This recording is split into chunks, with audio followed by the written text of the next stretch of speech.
And now from Montreal, another in the series At the Piano, with John Newmark and Zelda Heller. Zara Nelsova, Canada's greatest cellist. I've met her on the occasion of a joint recital we had to give at Mount Allison University. It was Claire Garnier soprano and Zara Nelsova cello. We met at the station. There was no Zara, there was no cello, but there was Claire Garnier and her baggage, and me and my baggage, and we went on the train and looked out of the window, or rather out of the door, and finally the train started moving. There still was no Zara. We got terribly upset because there was only one train, and it's a long trip to Sackville. So I was running right through the whole length of the train, and then finally I found Zara sitting peacefully in one coach with her cello next to her, and I said, "Where have you been?" "Oh," she said, "I thought we meet in the train, not on the platform." So we were relieved she was there. And then we went to sleep. It was an overnight ride, and when we arrived at Sackville, there were 14 to 16 inches of snow.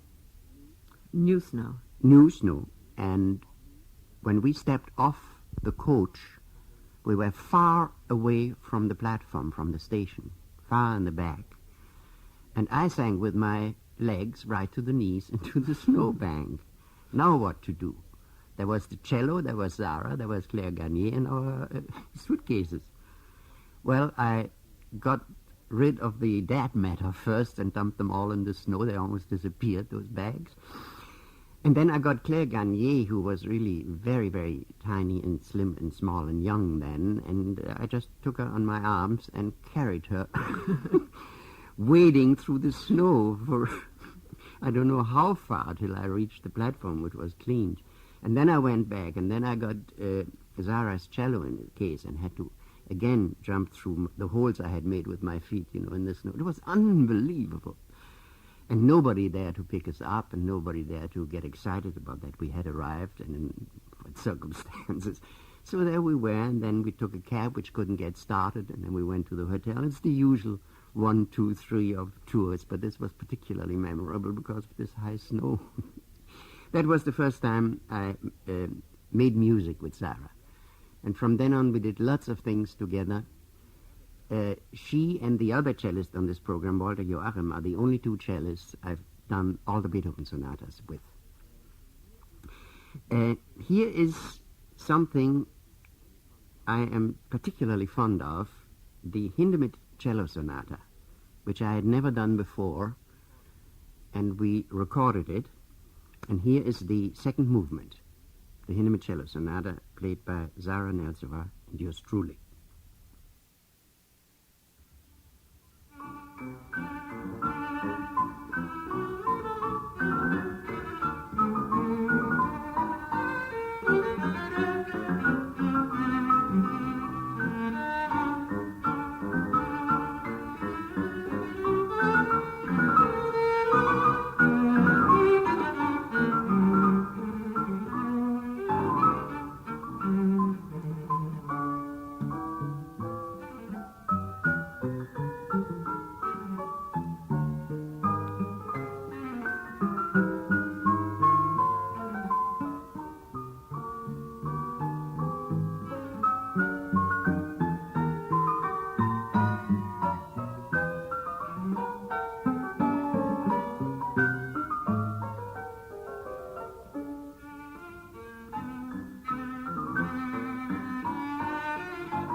You said that you first played it with Zara Nelsova. Didn't you have problems coming to grips in a relatively short time with the passages as impossibly difficult as those running passages in the middle section? Well, for once, I was notified a month before what we were going to do. That doesn't happen very often. But this time I knew it was going to be the Hindemith Sonata, and I had never played it, and I got the music 4 weeks ahead, and I had, thank God, time to practice and to work it out, because it's really very, very difficult. But the actual recording took place after 2 rehearsals together. Oh, that's extraordinary. No, it isn't. It isn't? No, not in my case. This is the most amazing thing, and it took me years to overcome the amazement myself about this, that in most cases I meet artists I'd never seen before, and 2 days later there's a concert, or sometimes even 1 day later there's a concert. Mm-hmm. Axel Schürz was a case where we met, and the next day we did a recital. We had 1 rehearsal. He just didn't arrive early. He couldn't arrive earlier.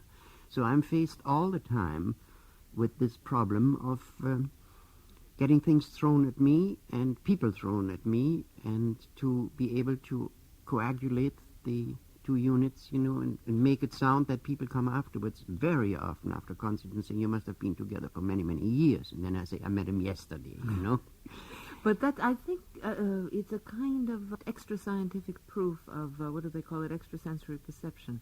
Your brain waves must be particularly sensitive to it's other musicians' brain waves. Oh, yes, definitely. And Maureen always says she knows when I'm going to make a mistake 2 bars before. I don't know where it comes from. It's there, and I can't help it. It's a gift, and I'm sure that if a soloist that you were working with were suddenly to decide to take a slightly faster tempo or to make a pause where it hadn't been decided, I'm positive that a person like yourself would feel it somehow beforehand. Oh, yes. It always happens. It is the more complicated, this whole section of my professional life, my professional sounds offer, of my musical life, which is my life, as I am loaded with repertoire, and very, very, very often things that I'd never seen before. Yes, you must have to come in contact with an absolutely gigantic repertoire, especially working with both singers and instrumentalists. Exactly. I'm just reading you what I saw the other day on my list. This goes many, many years back, but just let me take a deep breath and show you the scope of music that I have to deal with. Veracini, Beethoven, Hummel, Mexican folk songs, Debussy, Ferguson, Dello Gioio, Handel, Fauré, Schubert, Vellon, Bloch, Prokofiev, Zuck, Stradella, Wagner, Archer, Martucci, Telemann, Haydn, Scarlatti, Dvorak, Poulenc, Britten, Schumann, Badings, Leclerc, Castelnuovo Tedesco, Mozart, Reuter, Barber, Coulthard, Perrault, Vaughan Williams, Joachim, Fiocco, Szymanowski, Nin, Delius, Ireland, Wilner, Brahms, Valeran, Philipp Emanuel Bach, De Falla, Krishka, Magnard, McDermott. Oh, here I stop. McDermott. Here, McDermott. Yes, that I was just going. I was waiting until you were through to ask you. Yeah, McDermott wrote music for a series I had several years ago, for Hands, and he wrote a duet for Marie-Thérèse Paquin and myself, and we played it. What kind of music was it? In what style? Well, jazzy. Ah. Even then. So you see, I never know what comes next, and it makes it terribly exciting. It makes it exciting if you can cope with it. Oh, I can. I don't mean you, but I mean if one can cope with it. Yeah. Well, it's never been a problem to me, thank God. So, Zara Nelsova, who is really one of the world's greatest cellists, and hardly ever heard in Canada. I think she and Ida Handel are a typical example of prophets in their own country. I have never found out why. I mean, if Zara plays in Canada with orchestra once every 2 years or 3 years, it's a lot. It's very rare. I've heard her name much more often in the States, or especially in Europe. In Europe, yes. Mm-hmm. And now I've lost her for good because she married a pianist, a wonderful pianist, and they do recitals together. Oh, how unfortunate for you. Yes, it's a pity, but I have those wonderful memories and the recording. You met Zara Nelsova during a tour, but how did you happen to meet Walter Joachim? Did you know each other before you came to Canada? Before I came to Canada? Before either of you came to Canada? No. I'd been here quite a while, and one day I got an invitation in a private home of the late piano teacher Michel Hirvi. Oh, yes, I knew He them and well. his wife were great friends of mine, and they had marvelous people in their home all the time. And they invited me and said, there's a new cellist on the horizon, and would you like to meet him? I said, I'm always fascinated to meet new musicians, sure. So I got there, and there was Walter Joachim and his wife, and we shook hands, and then he said, let's make some music. And we sat down, and we played 3 or 4 sonatas. There were about 15 to 20 people there, all friends. And it sounded like a complete recital rehearsed for years, you know. We clicked immediately. But then you worked with him for many years. What is the relationship between people who do work together a lot? Because you say that it happens to you very often that you work with an artist for the first time and you click immediately. Mm-hmm. But is there a gradual growth or a change in the relationship as you work with somebody over a long period of time? Not in Walter's case, definitely not. He knew immediately what I was worth and vice versa, and we feel the same way, we think the same way, and there hardly been any corrections, so to speak, in what we were doing. Mm-hmm. Just with a grin saying, let's do it that way for kicks, you know, or let's do it that way because we feel like it today, you know, or even not saying it, just doing it. Have you had any contrary type of relationship with artists that you worked with over a long time, people whom you disagreed with violently? Rarely ever. I've been terribly lucky. There are a few cases where I said no before I even had to play, because I felt, without knowing them, from having heard their work, that this wasn't my cup of tea, and I just said, sorry, I'm busy, or this or that, and never worked with them. And there are quite a number of rather famous names amongst those people I said no to. Then for you, rehearsals are not so much a matter of polishing down the conflicting edges, but more an extension of music making. Well, to begin with, yes. That's what it boils down to. It's making music together, and if you feel the same way, it's terribly easy. And it's very rarely happened that another musician and I felt so differently that it wouldn't work. You mean you never had any incidents like the famous Glenn Gould and Bernstein Oh, one? no, never. I never had a verbal fight. I never had any discussion seriously. Because when an artist is good, I say, yes, fine. It's his way of feeling that way, so I go with him. Or he or she would think, oh, if John feels that way, let's do it that way. This is fun. This is new to me. And this is what makes it so much more interesting. Here is a piece Walter Joachim and I recorded, which we both are very fond of. It is the Silent Woods by Dvorak.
that was Dvorak's Silent Woods, Walter Joachim and myself.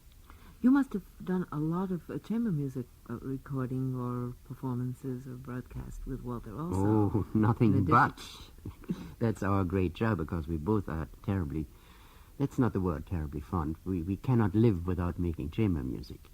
And as busy as he might be with his work in the symphony as first cellist and with his teaching, which is tremendous, there's always time to make chamber music. And the other day, he came to a rehearsal and we had half an hour's time, and instead of waiting and talking, he said, let's make some music, come on. So we read through some things we'd never seen before, cello literature. Does that exist? Oh, Things that you've never seen before? Oh, yes. Oh, there's always so much stuff we have never time for. So these are the moments we enjoy most. And then we discard what we don't like, and then we say, oh, this is good, this we should do. We came across the other day a cello sonata by Franz Reitzenstein, the English composer, and it's magnificent stuff. We've never done it, so we will do it. There's no doubt about it. Oh, you have to stay curious, and you have to dig and search all the time. I mean, you cannot just get stuck with the old routine of and the old war horses. The further out things are, the more we like them. Walter is not a touring artist. He never liked that. He has done too much in his life, traveling around and living out of suitcases. He also feels the life of a soloist, exactly for these reasons, is not very enjoyable. He loves playing in an orchestra, leading the section, and he loves teaching. So that fills his life. And he's not given up, he just never been interested in being a great cellist by himself. Mm-hmm. That's lucky for the Montreal Symphony, then. Yes, I should say it is. Cellists, well, I've played for so many. Started out with Morris Eisenberg, and then Aldo Parizeau, and Navarra, and Guy Fallot, and Leonard Rose, and Little Tessara. I've covered a lot of ground in cello literature, and I'm very happy that Walter is here and we can do it together almost as often as we like to do it. So, till next week, what's coming on next week? Oh, singers again. I won't tell you who. Ciao until next week. Yeah, bye, Zella. This has been another program in the series At the Piano with John Newmark, distinguished pianist, accompanist and chamber music player, and Zelda Heller, Montreal drama and music critic. On behalf of our guests and producer Kit Kinnaird, this is John Trethewey inviting you to join us next week.